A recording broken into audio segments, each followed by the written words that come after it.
శ్రీమాత్రే నమ. ఈ వీడియోలో మనం వృశ్చిక రాశి వారికి డిసెంబర్ 15 నుంచి 21వ తారీఖు మధ్యలో జరిగే వార ఫలాలు తెలుసుకుందాం.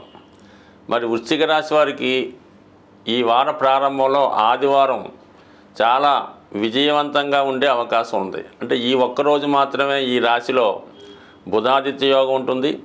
సప్తమ స్థానంలో గజకేసరి యోగం ఏర్పడుతుంది. సో ఈ కారణం వల్ల జాతకుడు ముఖ్యమైన వ్యక్తుల్ని కలుసుకోవాలన్నా, ఏదైనా కొత్త పనులు ప్రారంభించాలన్నా, అలాగే ఏదైనా ఒక పదవిని ఆశిస్తున్నవారు ఈరోజు ప్రయత్నం చేయడం వల్ల మీకు విశేషంగా లాభం చేకూరే అవకాశం ఉంది. ఎక్కడికి వెళ్ళినా మంచి గౌరవాన్ని, రెస్పెక్ట్ని పొందుతూ ఉంటారు. అలాగే ఏదో ఒక పుణ్యక్షేత్రంలో కానీ, విహారయాత్రలో కానీ ఎక్కువగా బంధువులను కలుసుకోవడంలో ఈ ఆదివారం మీకు చాలా హ్యాపీగా, ఆనందంగా గడికే అవకాశం ఉంటుంది.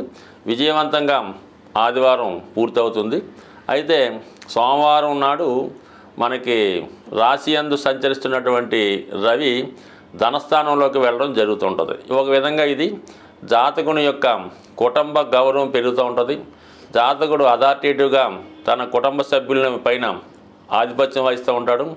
మీరు చెప్పిన విధంగా కుటుంబ సభ్యులు నడుచుకునే అవకాశం ఉంది. అలాగే మీకు ప్రభుత్వ పథకాల ద్వారా కానీ, ప్రభుత్వ సంస్థల ద్వారా కానీ, లేదంటే మీ యొక్క తండ్రి గురువుల ద్వారా మీ కుటుంబంలో జరగవలసినటువంటి కార్యక్రమాల కోసం ఆర్థిక సహకారం కానీ, మాట సహకారం కానీ అవకాశం ఉంది. అలాగే మీ యొక్క కుటుంబ సభ్యులు యొక్క సమస్యల్ని ఒక పెద్ద వ్యక్తి అవి పరిష్కరించే విధంగా మీకు సహకరించే అవకాశం ఉంది. మొత్తం మీద కుటుంబ సమస్యలు పరిష్కారం అవుతాయి.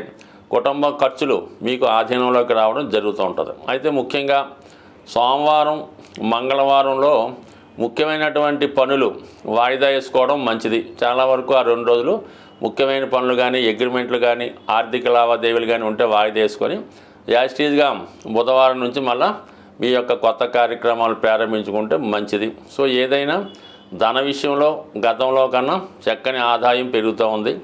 ముఖ్యంగా ఏంటంటే మనకి రాష్ట్రాధిపతిగా ఉన్నటువంటి కుజుడు భాగ్యస్థానంలో వక్రగమనం పొందడం వల్ల జాతకుడు తన యొక్క సామర్థ్యాన్ని, టాలెంట్ని ఎక్కువగా పెంచుకోవడం జరుగుతూ ఉంటుంది. అలాగే ఏదైనా మీరు విదేశ ప్రయత్నం కొరకు కానీ, ఏదైనా పుణ్య కార్యక్రమం, వివాహ కార్యక్రమం లాంటి కొరకు ప్రయత్నం చేస్తుంటే ఒకసారి అది రిజెక్ట్ అయినా మళ్ళీ ఇంకొకసారి ప్రయత్నం చేయడం వల్ల చాలా వరకు ఆ పని సక్సెస్ అయ్యే అవకాశం ఉన్నది. అందువల్ల ఏంటంటే ఒకసారి ఏ పనైనా పర్లేదు, ఫెయిల్ అయినా కూడా మీరు ఏమీ దిగులు చెందకుండా ఎంబట్నే ఇంకొకసారి ప్రయత్నం చేస్తే ఆ పని కంప్లీట్గా పూర్తి అవ్వడం జరుగుతూ ఉంటుంది. చాలా వరకు కొంతమందికి అనారోగ్య సమస్యలతో ఉన్నవాళ్ళు ఖచ్చితంగా ఆరోగ్య విషయంలో కొంత జాగ్రత్త తప్పనిసరిగా తీసుకోవాల్సి ఉంటుంది.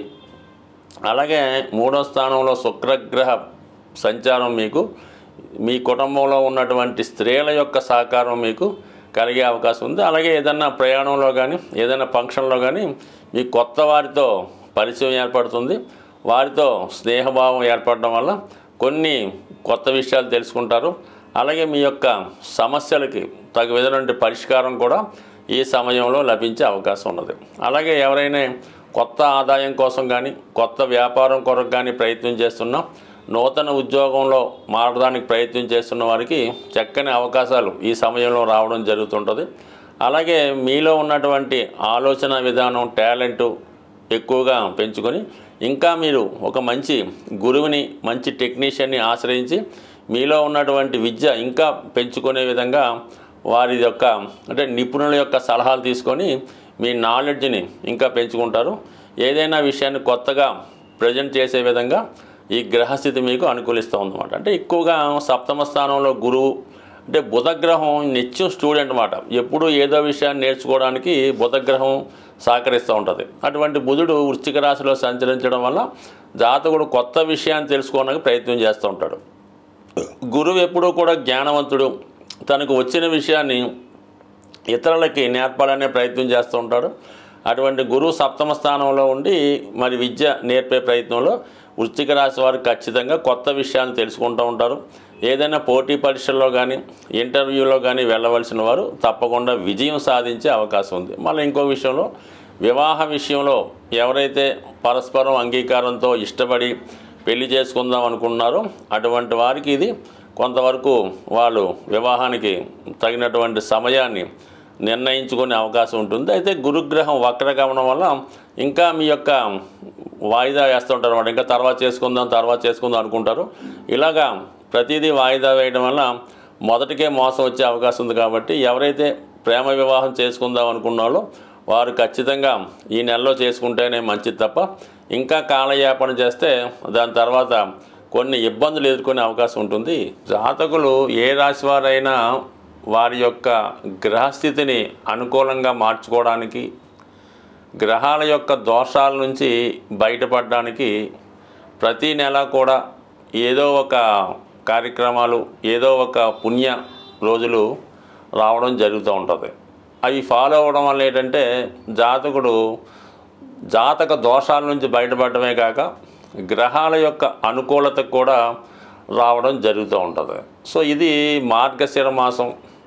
మనకి ఈ మార్గశిర మాసంలో వైష్ణవ దేవాలయాలు, విష్ణుమూర్తి దేవాలయాలు, వెంకటేశ్వర స్వామి దేవాలయాలు దర్శించడం వల్ల జాతకుడు ఎక్కువ ఫలితాన్ని పొందడం జరుగుతూ ఉంటుంది. ముఖ్యంగా విద్యార్థులు, వ్యాపారస్తులకి ఈ మాసంలో మీరు ఏదైనా ఒక వైష్ణవ దేవాలయంలో, వెంకటేశ్వర స్వామి టెంపుల్లో విధి విధానంగా అర్చన చేయించుకోవడం కానీ, ఎక్కువగా స్వామికి ఇష్టమైనటువంటి తులసి దళాలు మాల ఇవ్వడం కానీ, తులసి దళాలతో పూజించడం కానీ చేయడం వల్ల జాతకుడికి అంటే మరి విష్ణు భగవానుడు తలుచుకుంటే అన్ని రకాల సౌకర్యాలు ఇవ్వగలడు. అలాగే జాతక దోషాలతో సంబంధం లేకుండా ఎంత ఐశ్వర్యాన్ని ఇవ్వడం జరుగుతుంటుంది. కాబట్టి ఈ మాసంలో విష్ణుమూర్తి ఆరాధన అన్నది చాలా ఇంపార్టెంట్గా ఉంటుంది. కనీసం ఒక గురువారం కానీ, ఒక శనివారం కానీ ఈ విధంగా చేసుకోవడం వల్ల జాతకుడు తన దోషాల నుంచి బయటపడతాడు. అయితే ఈ వారంలో మనకి ఈ 18వ తారీఖున అంటే పౌర్ణమి వెళ్ళిన తర్వాత సంకష్టహార చతుర్థి రావడం జరుగుతుంది. ఇది విఘ్నేశ్వరుడు సంబంధించింది. కాబట్టి అంటే ఏదైనా ఒక దేవుడు కానీ, ఒక దైవం కానీ, ఒక వరం కానీ, ఒక దేవత కానీ, నవగ్రహాలు కానీ జాతకుడికి అనుకూలంగా ఇవ్వాలన్నా, ఒక వరాన్ని ఇవ్వాలన్నా కూడా విఘ్నేశ్వరుడు యొక్క అనుమతి తప్పనిసరిగా ఉండాలి. విఘ్నేశ్వరుడికి అనుమతి లేకుండా ఎవరో ఏ దేవత కూడా జాతకుడిని అనుగ్రహించలేదు. అలాగే జాతకుడు కూడా ఫలితాన్ని పొందలేకపోతుంటాడు. అందుకని భగవంతుడు ఇచ్చినవి మనకు పొందాలంటే కంపల్సరీగా విఘ్నేశ్వర ఆరాధన తప్పనిసరి. మరి ఈ నెలలో వస్తున్నటువంటి సంకష్టాల చతుర్థి రోజు మరి విధి విధానంగా వినాయకుడిని గరికతో అర్చించడం కానీ, ఉండ్రాళ్ళతో హోమం చేయడం కానీ, అంటే సాధారణంగా ఉదయం పూట చాలా దేవాలయాల్లో హోమం చేస్తూ ఉంటారు. ఈవినింగ్ మరి సాయంకాలంలో అభిషేకం చేయడం జరుగుతూ ఉంటుంది. ఈ అభిషేకం చూడడం వల్ల కూడా దోష పరిహారం అవుతుంది. కాబట్టి చేయలేని వారు అభిషేకాన్ని వీక్షించడం, అది కుదరని వారు ఇంట్లో గణపతి ఫోటో ముందు గరికతో కనీసం అష్టోత్తరంతో పూజ చేసుకున్న శీఘ్రంగా చిన్నగా పూజ చేసిన కేవలం సంకల్పం మాత్రాన అనుగ్రహించే దేవత